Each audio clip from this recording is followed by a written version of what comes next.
Hello my YouTube family, कैसे हैं आप सब। और आज का ब्लॉग होने वाला है काफ़ी इंटरेस्टिंग। तो ये मैं स्टार्ट कर रही हूँ थर्सडे आफ्टरनून से। तो थर्सडे आफ्टरनून का टाइम है और कबीर स्कूल से आके अपना लंच कर रहा है। अगेन ही इज़ हैविंग पूड़ी सब्जी एज़ यू कैन सी। तो उसे वो बहुत पसंद है, इसलिए मैं उसके लिए हमेशा आफ्टरनून के टाइम में पूड़ियाँ बना देती हूँ। और यहाँ ये नेक्स्ट है वाटरमेलन, तो जो मैं अपने लिए कट कर रही हूँ बिकॉज़ मुझे ना लंच करने का मन नहीं है। और ब्रेकफ़ास्ट में आज मैंने काफ़ी हैवी ब्रेकफ़ास्ट किया था, अराउंड 12 ओ क्लॉक किया था, तो इसलिए 2 ओ क्लॉक के करीब मुझे भूख नहीं लगी। तो आई थॉट कि मैं वाटरमेलन काट लेती हूँ अपने लिए। और गाइज़, आपको पता है आज के ब्लॉग में हम शेयर करने वाले हैं आपके साथ केराटिन ट्रीटमेंट। तो हाँ जी, मैं अपने क्लाइंट पे करने वाली हूँ केराटिन ट्रीटमेंट, और वो सारा का सारा आपको ब्लॉग में दिखाऊंगी। और आप लोग भी अगर चाहो तो जिनके भी डैमेज्ड हेयर्स हैं या काफ़ी कुछ केमिकल प्रोसेसिंग करा रखा है अपने अपने बालों पे, तो आप भी कर सकते हो एट होम।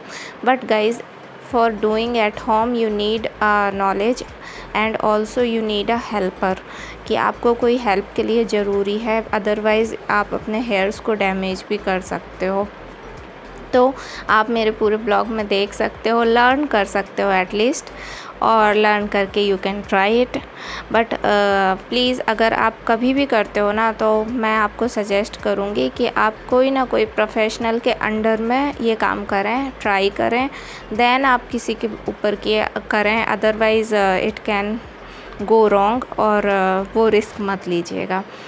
तो हाँ जी गाइस, टाइम हो रहा था अराउंड 3 ओ क्लॉक का, और यहाँ मेरी फ्रेंड आ चुकी थी अपना ट्रीटमेंट कराने। तो मैंने उनका जस्ट हेड वॉश करके मैं बालों को कर रही थी ड्राई। तो गाइस, यहाँ प्रोसेस स्टार्ट करने से पहले हमें करना है हेड वॉश। और हेड वॉश आप चाहो तो प्रोटेक के शैम्पू से ही, प्री प्रोसेस वाले शैम्पू से ही कर सकते हो, अदरवाइज़ आप ले सकते हो कोई भी सल्फेट या पैराफिन फ्री शैम्पू, और हेड वॉश कर दीजिए। और यहाँ जब मैं ड्राई कर रही हूँ, तो यहाँ पे आप हॉट ड्रायर भी चला सकते हो, कोल्ड से भी ड्राई कर सकते हो। बिकॉज़ अभी समर का वेदर है, तो मैं कोल्ड ड्रायर ही चला रही थी, मुझे ज़्यादा ज़रूरत नहीं पड़ी। और इसके बाद मैं बालों को कर रही हूँ ब्लो ड्राई। तो बेसिकली मैं आपको शॉर्ट में समझा देती हूँ कि व्हाट इज़ केराटिन ट्रीटमेंट। तो guys, keratin is a protein जो कि ऑलरेडी हमारे बालों में होता है, नेचुरली होता है, बट बिकॉज ऑफ पोल्यूशन, सन की जो हार्ड रेज होती है उनकी वजह से, और समटाइम्स जो हम एक्सेस में कलरिंग करते हैं बालों में, या मे बी कोई भी ट्रीटमेंट कराते हैं, लाइक रिबॉन्डिंग कराते हैं, स्मूथनिंग कराते हैं, तो इन वजहों से केराटिन हमारा धीरे धीरे ख़त्म हो जाता है बालों से, और बालों की जो स्मूथनेस है वो ख़त्म हो जाती है। और आप लोगों को मैं ये बताना चाहती हूँ कि केराटिन से बाल कभी भी स्ट्रेट नहीं होते हैं, जस्ट 30 to 40% ही स्ट्रेट होते हैं। बाकी केराटिन जस्ट आप कराते हो बालों की नेचुरल क्वालिटी को इम्प्रूव करने के लिए। तो यहाँ पे देखिए, मैंने बालों को पार्टीशन में डिवाइड कर लिया है, और ये बहुत ज़रूरी है कि आप बालों को पार्ट्स में डिवाइड करें, बिकॉज़ अदरवाइज़ आप अच्छे से हर एक बाल पे क्रीम नहीं अप्लाई कर पाओगे। और यहाँ मैंने यूज़ की है प्रोटेक की क्रीम। तो आप चाहो तो अदर ब्रांड भी यूज़ कर सकते हो, there are so many brands, तो आप वो भी यूज़ कर सकते हो। तो यहाँ देखिए, मैंने बालों के छोटे छोटे पार्ट्स लिए हैं, और छोटे छोटे पार्ट्स लेना बहुत ज़रूरी है, बिकॉज़ क्रीम एप्लीकेशन हर एक बाल में होना बहुत ज़रूरी है, अदरवाइज़ आपके कुछ बाल तो अच्छे से हो जाएंगे और कुछ रह जाएंगे। तो यहाँ देखिए, मैं क्रीम का एप्लीकेशन कर रही हूँ, और आपको ना क्रीम का एप्लीकेशन करते टाइम भी जस्ट 3 to 4 डॉट्स रखने हैं, डिपेंड्स ऑन हेयर्स की लेंथ, और इसको अच्छे से मिक्स करना है और देन कॉम्ब करना है। तो यहाँ देखिए, मैं बिल्कुल छोटा छोटा पार्ट ले रही हूँ, और ऐसे ही आपको बिल्कुल छोटा छोटा पार्ट लेना है, इट विल टेक टाइम। तो ये प्रोसेस करने में 3 to 4 आवर्स लग जाते हैं नॉर्मली, क्योंकि अगर एक सिंगल हैंडेड आप करते हो तो लेकिन आपको जो रिज़ल्ट मिलता है वो पेशेंस के साथ बहुत अच्छा रिज़ल्ट मिलता है। और यहाँ देखिए, मैं इन बालों को अच्छे तरीके से मसाज दे रही हूँ, बिकॉज़ ये क्रीम होती है लाइक अ कोकोनट ऑयल, कि ये क्रीम वैसे तो सॉलिड फॉर्म में होती है, लेकिन जब आप इसको अप्लाई करते हो तो ये पूरे ऑयल की तरह बालों में फैल जाती है। तो गाइज़, आई होप कि आप लोग समझ गए होंगे। और जब कभी भी आप केराटिन कराइए, तो हमेशा याद रखिए कि आपको हैंड ग्लव्स पहनने हैं, साथ में मास्क भी लगाना है। और आप अपने कस्टमर को भी बोलिए कि आप मास्क पहनिए, बिकॉज़ ये ना काफ़ी समटाइम्स इरिटेटिंग होती है। क्रीम में से काफ़ी जो लाइक केमिकल होते हैं, उनकी वजह से काफ़ी इरिटेशन होता है। समटाइम्स आँखों में चुभता है, कब समटाइम्स उसकी जो स्मेल होती है वो इरिटेटिंग होती है। तो यहाँ पे मैंने मास्क भी लगाया हुआ था और हैंड ग्लव्स भी पहने हुए थे, बट बिकॉज़ ऑफ समर मैं इसको बीच बीच में रिमूव कर दे रही थी मास्क को। तो यहाँ पे देखिए गाइज़, मैं ना इसको अप्लाई कर रही हूँ फ्रॉम बॉटम से स्टार्ट किया है मैंने, और आप इसी तरीके से अप्लाई करेंगे तो आपको एप्लीकेशन करना बहुत ही आसान होगा, क्योंकि नीचे से जब आप एक एक बाल में अप्लाई करते जाएंगे तो आप फिर आगे की तरफ आइएगा, और बीच बीच में कॉम्ब कर लीजिएगा बालों को अच्छी तरह से, बिकॉज़ कॉम्ब करने से आपको ये फ़ायदा होगा कि हर एक बाल में जहाँ पर नहीं भी आपकी क्रीम पहुँची होगी वो भी अच्छे से अप्लाई हो जाएगी, और जो एक्सेस क्रीम होती है वो भी रिमूव हो जाती है कॉम्ब से।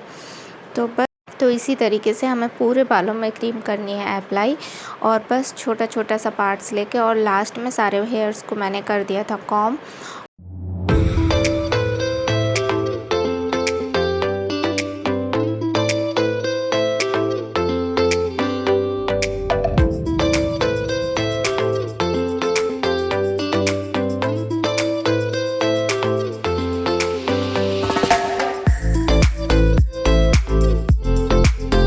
और अब मैं करूँगी इस क्रीम को ड्राई।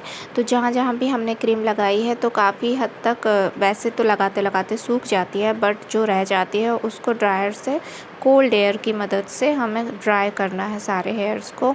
और जब ये हेयर्स अच्छे तरीके से ड्राई हो जाएंगे देन हम प्रेसिंग करेंगे। और गाइस, जिस तरीके से हमने क्रीम लगाई थी, क्रीम का एप्लीकेशन किया था छोटे छोटे लाइक पार्ट्स में, उसी तरीके से हम प्रेसिंग करेंगे, बिकॉज़ प्रेसिंग करते टाइम भी हमें इस चीज़ का पूरा ध्यान रखना होगा कि कोई भी पार्ट छूटे ना। तो इसलिए हम प्रेसिंग करते टाइम भी पार्ट डिवाइड करेंगे। और देखिए मैंने स्टार्ट कर दिया था।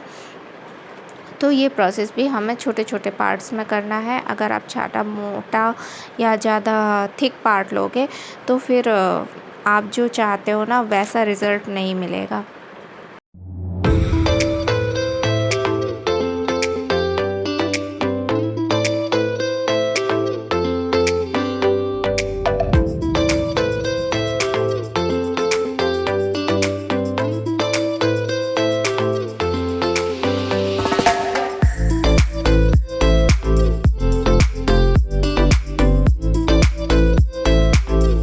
तो यहाँ देखिए मैं सारे हेयर्स को ऑलमोस्ट डन कर चुकी हूँ, और बस मैं लास्ट में कर रही थी फिनिशिंग।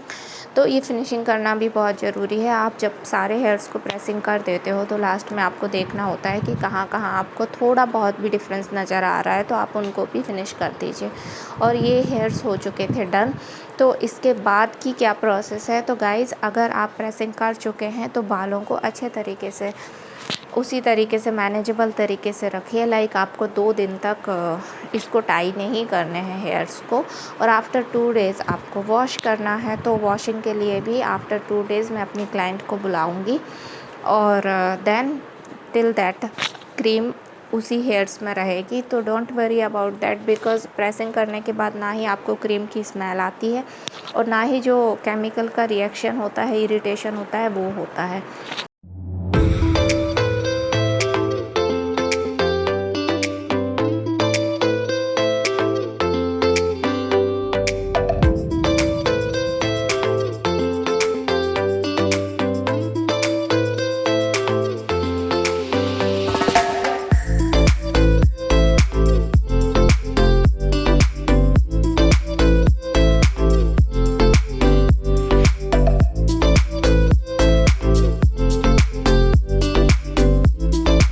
तो गाइज़ देखिए ये है फाइनल रिज़ल्ट, और काफ़ी हद तक बाल स्मूथ हो जाते हैं आफ्टर केराटिन। और गाइज़ अगर आप लोग कराना चाहते हैं, आपके हेयर्स डैमेज्ड हैं, तो आप करा सकते हो आराम से, बट किसी भी प्रोफेशनल से कराइए। और after all it is a chemical treatment. तो हाँ गाइज़, रिव्यूज़ कमेंट्स में ज़रूर बताइएगा। और फाइनली ये हो गया नाइट का टाइम। वो मेरे हस्बैंड लेके आ गए थे chicken fried rice and Manchurian for me and Kabir, और उनके लिए मैंने खाना बनाया हुआ था। तो आज मेरा और कबीर का यही डिनर होने वाला है, बिकॉज़ मैं बहुत ज़्यादा थक गई थी, तो मुझे अपने लिए कुछ बनाने का मन नहीं था। हेलो एवरीवन, कैसे हैं आप सब? और आई होप कि आप सब बिल्कुल ठीक होंगे, और मैं भी बिल्कुल ठीक हूँ। तो बस आज कबीर की थोड़ी तबीयत ठीक नहीं थी, इस वजह से आज कबीर को स्कूल नहीं भेजा है मैंने। आज फ्राइडे का दिन है और आज मैं घर का सारा क्लीनिंग का काम करना है मुझे भी। आपको घर की कंडीशन अभी दिखाती हूँ गाइज। और मॉर्निंग में वैसे तो मैं उठ गई थी 6 o'clock के अराउंड, बट सारा काम लाइक लंच बनाया मैंने और उसके बाद ब्रेकफास्ट की प्रिपरेशन की। उसके बाद थोड़ा सा ना रेस्टिंग मोड पे चली गई थी और अभी मैं बस अब क्लीनिंग में लगूंगी और आफ्टर क्लीनिंग आपसे मिलती हूँ गाइज। और ये सुबह सुबह घर की कंडीशन देखिए मेरी। और मेरा छोटा बाबू क्या कर रहा है, आज ये स्कूल नहीं गया है। कबीर की तबीयत ठीक नहीं थी, है ना कबीर को क्या प्रॉब्लम हो गई बेटू? खांसी आ रही है। और कबीर की यहाँ हो रही है ड्राइंग। आज आपके स्कूल में अर्थ डे सेलिब्रेट होना था, पता है आपको? कबीर को सुबह सुबह एक वॉमिट भी हो गई और अभी खांसी आ रही है।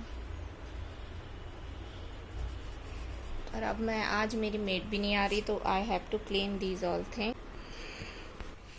और यहाँ सेम कंडीशन मेरी किचन की भी हो रखी है, तो I have to clean my kitchen also. Time is around, you can see it is 10 o'clock। तो मैं काम करूँगी अपना घर का। और देखिए यहाँ पे भी सारा कुछ फैला पड़ा हुआ है,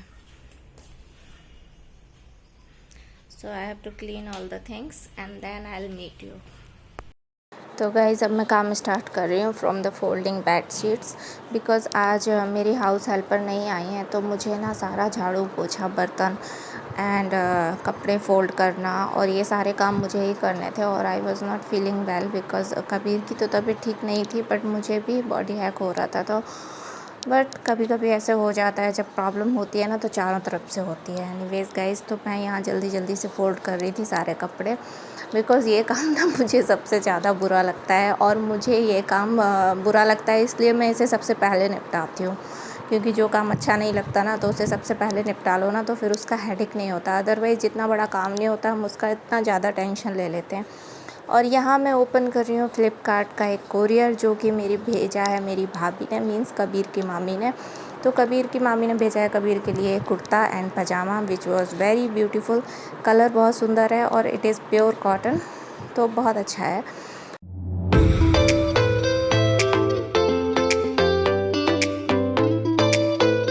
तो यहाँ पे मैं अनबॉक्सिंग कर रही थी इसका, तो आई थॉट कि इसको भी आप लोगों को दिखा देती हूँ। तो अगर आपको ये था 6 to 7 ईयर के बच्चों के लिए, तो इसमें काफ़ी कलर ऑप्शंस है, red, green, blue I think, और शायद वाइट भी है। तो अगर आप लोगों को ये कलर या ये कुर्ता पसंद आता है तो मैं लिंक आपको डिस्क्रिप्शन में दे दूँगी। और देखिए इट इज़ प्योर कॉटन, तो समर के लिए बहुत अच्छा है। और आप भी किसी को गिफ्ट कर सकते हो या फिर अपने बच्चों के लिए परचेज़ कर सकते हो गाइज़। तो देखिए ये कैसा लग रहा है और आप लोग मुझे कमेंट्स में ज़रूर बताइएगा गाइस। तो व्यूअर्स, ये हो रहा था लंच का टाइम और मैंने आज लंच में बनाया है पीली वाली अरहर की दाल, साथ में मसाला भिंडी और साथ में पुलाव। तो ये लंच मैं मॉर्निंग में ही प्रिपेयर कर लेती हूँ, आफ्टरनून में जस्ट मैं चपाती बनाती हूँ। तो यहाँ देखिए कबीर ने बेड फैला के रखा है, तो जिस दिन कबीर घर पे होता है उस दिन मेरा घर क्लीन नहीं रह सकता है। स्पेशली बेडरूम तो बहुत गंदी कंडीशन हो जाती है उसकी, बिकॉज़ वो वहीं बैठता है और टीवी भी वहीं देखता है। तो फाइनली ये हो रहा है इवनिंग का टाइम, और इवनिंग में मैं गई थी अपनी फ्रेंड के यहाँ फॉर द इफ्तारी पार्टी। तो यहाँ पे उन्होंने हम सबको इनवाइट किया था और बहुत ही ज़्यादा अच्छी और डिलीशियस चीज़ें बनाई थी। तो बस मैं छोटा सा ब्लॉग बना के आप लोगों को यहाँ दिखा रही थी।